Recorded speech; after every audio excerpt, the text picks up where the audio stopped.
Assalamualaikum warahmatullahi wabarakatuh. Kami dari kelompok 4 yang beranggotakan Dwi Rahmadita, Nanda Rianti, Aulia Syahrani, Jenny Petrisia, dan Rafilia Mutiara Purwani. Di sini kami akan menjelaskan materi mengenai menyesuaikan aplikasi bisnis.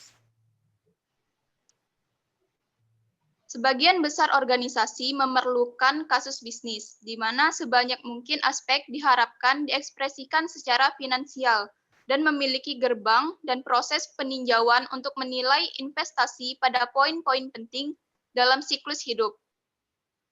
Yang penting adalah mendasarkan penilaian investasi aplikasi pada sifat keseluruhan dari kontribusi yang diharapkan untuk diberikan kepada bisnis.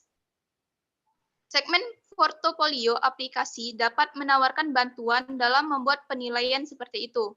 Karena alasan untuk menerapkan aplikasi atau menginvestasikan dana dan sumber daya di setiap segmen matriks berbeda. Aturan justifikasi harus memungkinkan perbedaan ini. Argumen yang digunakan untuk membenarkan sistem prototype untuk memodelkan dan memprediksi perilaku pembelian online pelanggan tidak sama dengan yang digunakan untuk membenarkan penggantian sistem akuntansi umum. Begitu pula respon terhadap layanan pelacakan pengiriman baru pesaing yang menyebabkan pengurangan pelanggan. Resiko dan konsekuensi kegagalan di berbagai segmen juga berbeda. Hal ini dapat dimungkinkan dengan mensyaratkan perkiraan tingkat pengembalian yang lebih tinggi, di mana resikonya lebih tinggi. Meskipun ini pada gilirannya hanya mengarah pada penghitungan manfaat yang kreatif.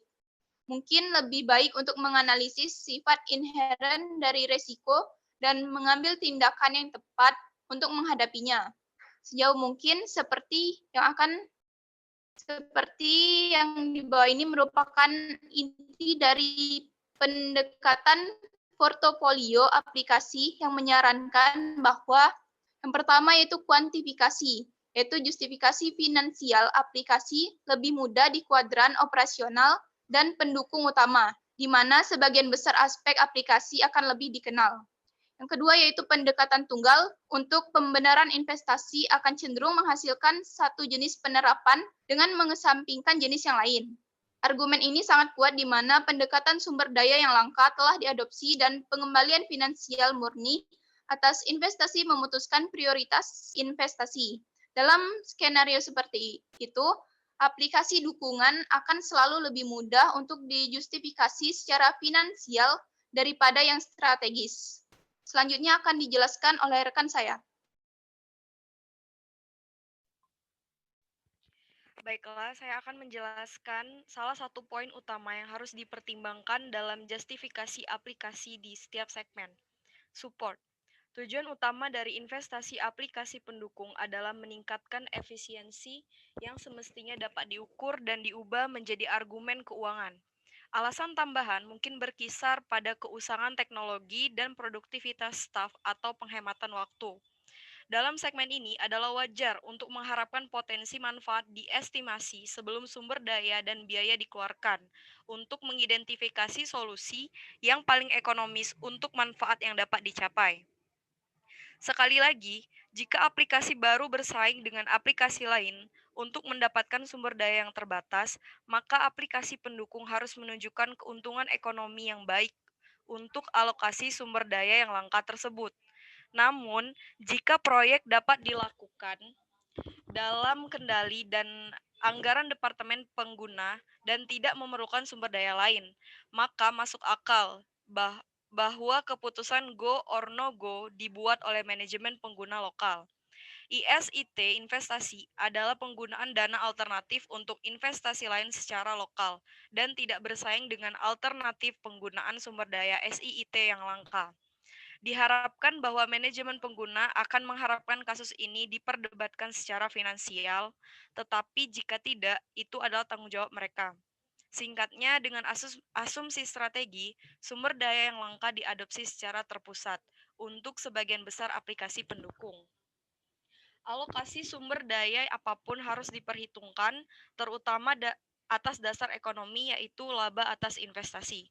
Selanjutnya akan dijelaskan oleh rekan saya. Baik, saya akan menjelaskan Yang selanjutnya mengenai key operational atau operational kunci. Semua biaya dan manfaat dari pengembangan baru, penggantian atau peningkatan besar dari sistem operasional utama harus dilakukan evaluasi keuangan. Ini mungkin tidak memungkinkan untuk semua argumen yang terlibat. Solusi paling ekonomis dalam jangka pendek mungkin bukan yang paling efektif dalam jangka panjang, mengingat peran aplikasi tersebut dalam proses bisnis inti.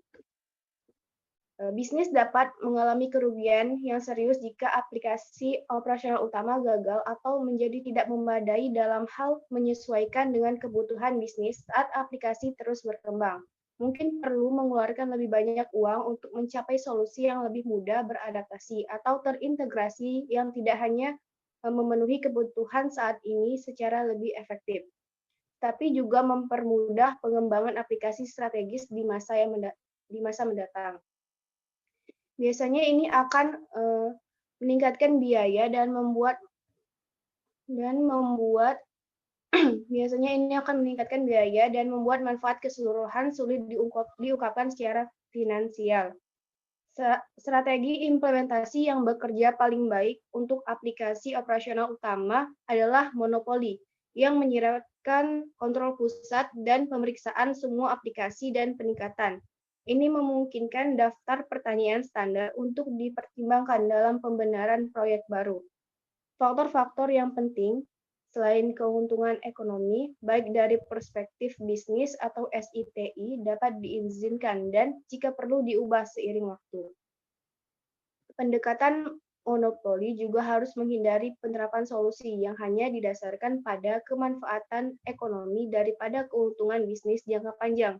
Meskipun itu dapat berarti bahwa biaya aplikasi tertentu lebih mahal dalam jangka pendek. Sebagai kesimpulan, perlu ditekankan bahwa untuk investasi operasional utama, manajemen unit bisnis harus menjadi penengah terakhir. Bisnis mereka lah yang akan menderita karena kurangnya investasi dan mereka harus mengalokasikan sumber daya yang diperlukan untuk memenuhi kebutuhan sistem tersebut. Jelas tidak dapat dipertahankan untuk membiarkan kelemahan kompetitif berkembang karena kurangnya investasi dalam SITI. Banyak contoh sistem yang gagal dalam beberapa tahun terakhir, misalnya di NatWest Bank atau United Airlines. Biasanya terjadi karena kurangnya investasi dalam aplikasi operasional utama. Selanjutnya akan dijelaskan oleh rekan saya.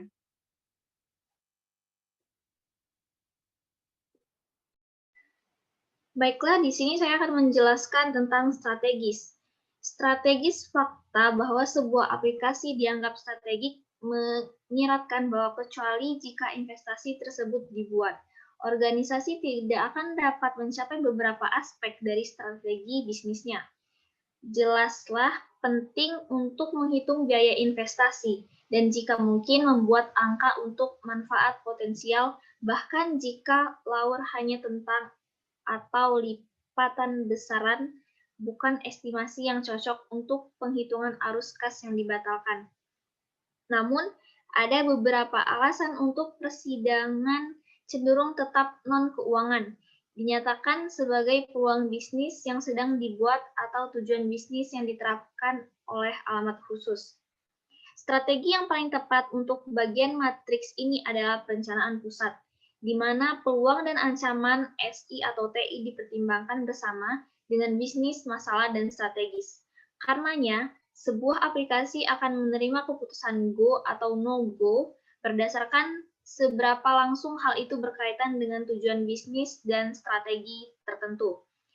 Manfaat akan diperoleh dari pencapaian tujuan tersebut dengan memungkinkan terjadi apa yang dibutuhkan, tetapi perubahan atau inovasi, bukan dari investasi aplikasi SI atau TI saja. Apakah ini benar-benar akan menjadi sebagian pertanyaan ini menjadi apakah benar-benar itu akan terjadi? Sebagian dari penilaian atau kualitas ketajaman bisnis manajer senior dan sebagian manajemen pengembangan aplikasi dan bisnis terkait tentang perubahan. Masalah utama adalah apakah tim manajemen, kelompok pengarah, atau siapapun yang membuat keputusan semacam itu disatukan dalam mendukung proyek dan yang dianggap organisasi investasi yang berharga. Faktor kritisnya adalah sumber tugas secara memadai atau mencapai tujuan dalam skala waktu yang optimal. Ini mungkin perlu berulang kali intervensi manajemen memastikan bahwa sumber daya, pengguna, dan TI tersedia. Anggaran untuk investasi tersebut dan pengendalian keuangan atas pengeluaran aktual mungkin harus tinggal dengan kelompok pengarah daripada manajer lini atau SITI. Memastikan bahwa kemajuan dan sumber daya dipantau secara terpusat serta terencana. Baiklah selanjutnya akan dilanjutkan oleh rekan saya. Baiklah, yang selanjutnya itu adalah potensi tinggi. Inti dari investasi berpotensi tinggi adalah bahwa manfaat dari investasi tersebut belum kita ketahui, jadi kita bertujuan untuk mengidentifikasi kemungkinan manfaatnya dan bagaimana cara kita mencapai manfaat tersebut. Investigasi berpotensi tinggi harus dibenarkan atas dasar yang sama seperti jenis penelitian dan pengembangan investasi lainnya, dan biasanya lebih disukai dari anggaran umum daripada ESIT. Dalam praktiknya, dari mana uang untuk berinvestasi berasal penting, tetapi tidaklah kritis. Hal yang penting adalah kita jangan menghabiskan uang yang banyak pada investasi berpotensi tinggi, tetapi tidak memantaunya dengan baik. Kita harus ingat bahwa banyak ide berpotensi tinggi cenderung muncul secara informal pada pemikiran kreatif setiap individu, bukan dari perencanaan formal, dan penting bagi kita untuk tidak melumpuhkan kreativitas melalui birokrasi yang berlebihan. Kontrol terhadap investasi kita sendiri penting untuk menghindari pemborosan sumber daya yang signifikan.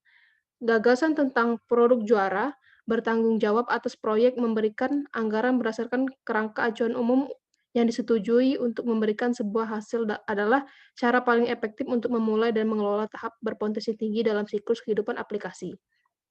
Tidak ada investasi yang boleh bertahan di segmen ini terlalu lama atau menghabiskan terlalu banyak uang. Ketika alokasi awal habis, jumlah uang yang selanjutnya akan dialokasikan kembali haruslah berdasarkan manfaat yang mungkin terjadi. Jadi tidak dialokasikan hanya dengan sebuah harapan akan sukses tanpa sebuah dasar. Beberapa organisasi mendanai proyek pada tahap ini memiliki cara yang sama seperti perusahaan modal ventura mendanai startup. Pendekatan ini cocok dengan strategi terdepan dan pasar bebas untuk berekspresi tersebut dan penilaian yang dibutuhkan oleh aplikasi berpotensi tinggi. Namun, seharusnya begitu jelas bahwa mereka yang bertanggung jawab untuk memastikan bahwa perencanaan pusat bekerja untuk strategi aplikasi harus menyadari apa yang sedang dievaluasi di segmen berpotensi tinggi, dan oleh siapa, dan dalam skala waktu berapa. Pendekatan di atas untuk pembenaran aplikasi di berbagai segmen mungkin kurang presisi yang dibutuhkan secara ideal. Tetapi, ini tidak lebih dari yang terjadi pada investasi lain dalam penelitian dan pengembangan periklanan, reorganisasi, pembangunan pabrik baru atau fasilitas, atau meluncurkan produk dan layanan baru. Investasi ISIT seharusnya dianggap sama objektif dan subjektif seperti investasi bisnis lainnya. Sekian presentasi dari kelompok 4. Kami mohon maaf apabila ada kesalahan. Kepada Allah kami mohon ampun. Kami akhiri dengan wassalamualaikum warahmatullahi wabarakatuh.